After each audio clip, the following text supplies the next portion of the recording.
So the Silhouette Chronicles continue. Last night, took the van for a spin with the fresh transmission fluid in it. It drove fine.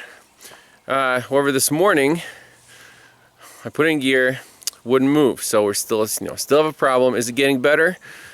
Not sure. However, last night, to add insult to injury, I turn it off, shut the door, and I hear this kind of water sound dripping on the ground. I look underneath, and this thing is gushing coolant from the front. I put a pan under it, and it filled up 1.5 pans. It's coming from the radiator. I mean, what the heck? If this thing cracked the radiator, it's going to the junkyard. I'm not putting a radiator in this thing. I looked a little closer and found something on the ground that looks like this. Sure looks like a drain plug for a radiator, doesn't it? Or at least half of one. I took a look at what was left of it, and sure enough, just from age, this sucker snapped off. Luckily it happened right here in the driveway, and all the coolant just poured out. Yikes. So did a little research and found a replacement part from your favorite Dorman. This thing was $5 delivered to my shop, and we're going to put it in, refill it with coolant, and continue with the transmission case study. But they're available. Hopefully this thing lasts more than a month. So it's not an electrical part, so it should at least have a chance of working out of the box. Let's pop it in, fill it up with coolant, and take it for another spin. Well, I got some pieces out. Hopefully whatever's left in the radiator won't get sucked into the water pump or something silly, but we're gonna do the best we can. Let's see here. Here's a new one. I was wondering how these things work.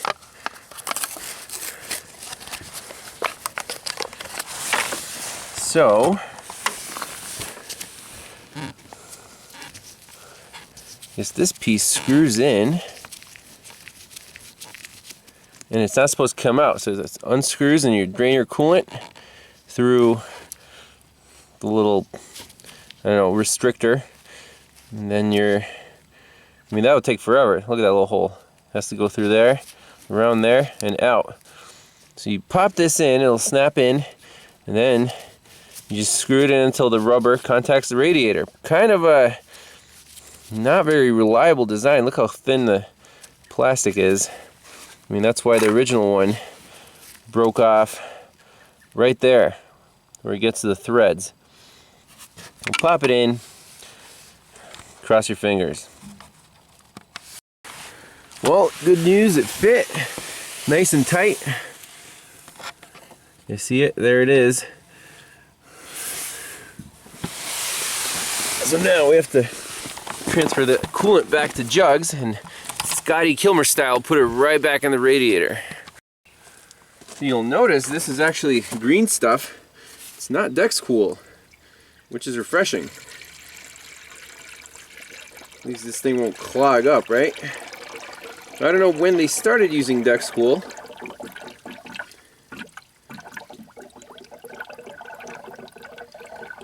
But in '92, I don't know, maybe this was converted at some point. This is the good old green stuff. Long life. So there's a little bleed nipple on top of the thermostat housing. We're just going to crack that open. Make sure we fill the system up. There it goes. And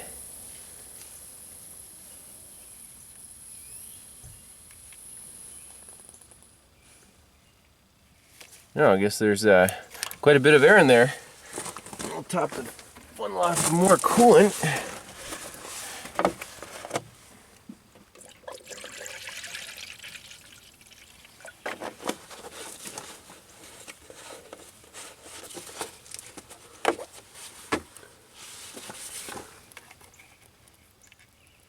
coming.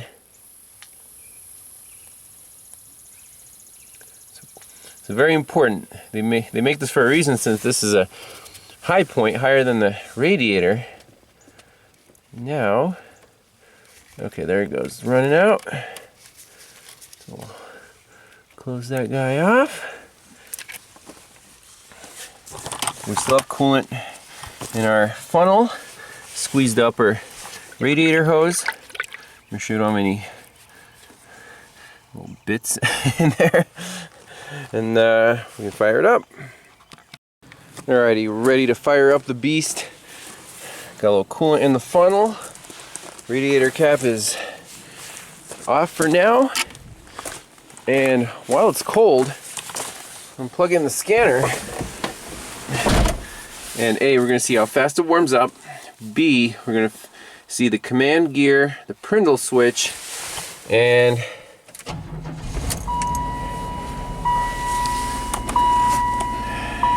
if it can engage in gear and how long it'll take. So 10:59 by pretend time right now.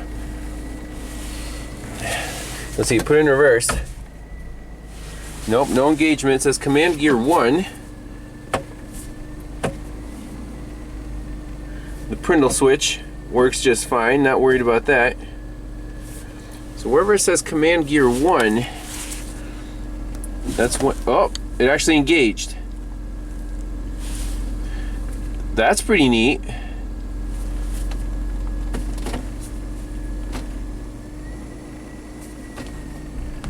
Yes, it engaged. So we didn't have to wait that long. It's not that hot outside. It's about, well, it started at what, 66 on the Fahrenheit, on the coolant temperature sensor.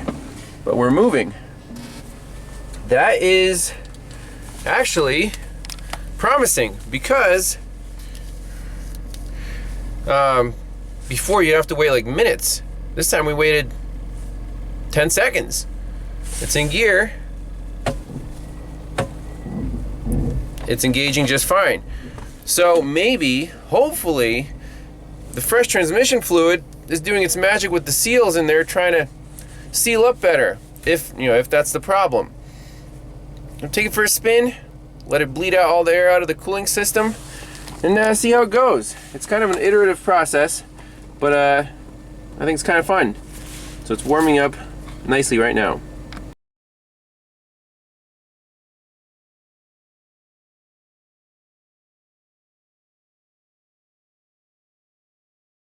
Our transmissions are working.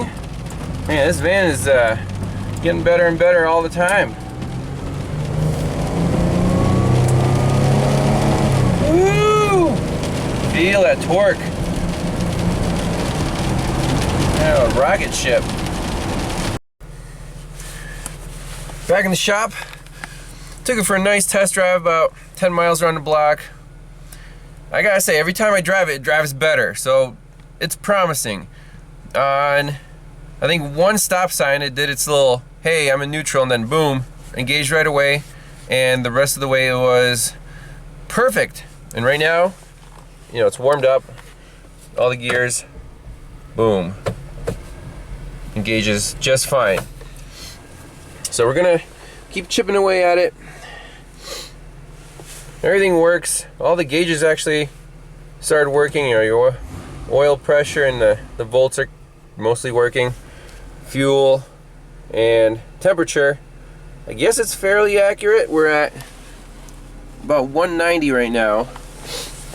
And that line, if you divide, between 100 and 220 is 120 degrees. Half that's 60, so that's about 160. Yeah, close enough. I don't know why the low fuel warning's on, even though you have half a tank. Little quirks, but so far so good. I'll keep driving around here and there and tell you guys how it goes. So stay tuned for the Oldsmobile Silhouette Chronicles.